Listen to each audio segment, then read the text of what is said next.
বিশ্ব ক্রিকেটের সব রকম আপডেট পাওয়ার জন্য আমাদের চ্যানেলটিকে আজই সাবস্ক্রাইব করে রাখুন। বুধবার ঘরের মাঠে লখনৌকে হারালো হায়দ্রাবাদ। তার ফলে 12 ম্যাচ খেলে 14 পয়েন্ট হয়েছে কামিন্সদের। আইপিএল এর পয়েন্ট তালিকায় শীর্ষে থাকা কেকেআর এর পয়েন্ট এখন 16, দ্বিতীয় স্থানে থাকা রাজস্থানের পয়েন্ট এখন 16, 3 নম্বরে রয়েছে হায়দ্রাবাদ, 4 নম্বরে রয়েছে সিএসকে। এখন ধোনিদের পয়েন্ট রয়েছে 12, 5 নম্বরে থাকা লখনৌর পয়েন্ট 12, 6 নম্বরে রয়েছে দিল্লি ক্যাপিটাল, তাদেরও পয়েন্ট 12।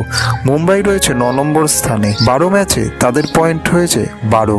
হার্দিক পান্ড্যাদের বাকি মাত্র 2টি ম্যাচ, সেই 2টি ম্যাচ জিতলেও সর্বাধিক 12 পয়েন্ট হবে তাদের। ইতিমধ্যেই 3টি দলের পয়েন্ট তাদের থেকে বেশি, অর্থাৎ এই ম্যাচের পরেই মুম্বাইয়ের প্লে অফের আশা শেষ হয়ে গেল। তাদের পরের 2টি ম্যাচ নিয়ম রক্ষার।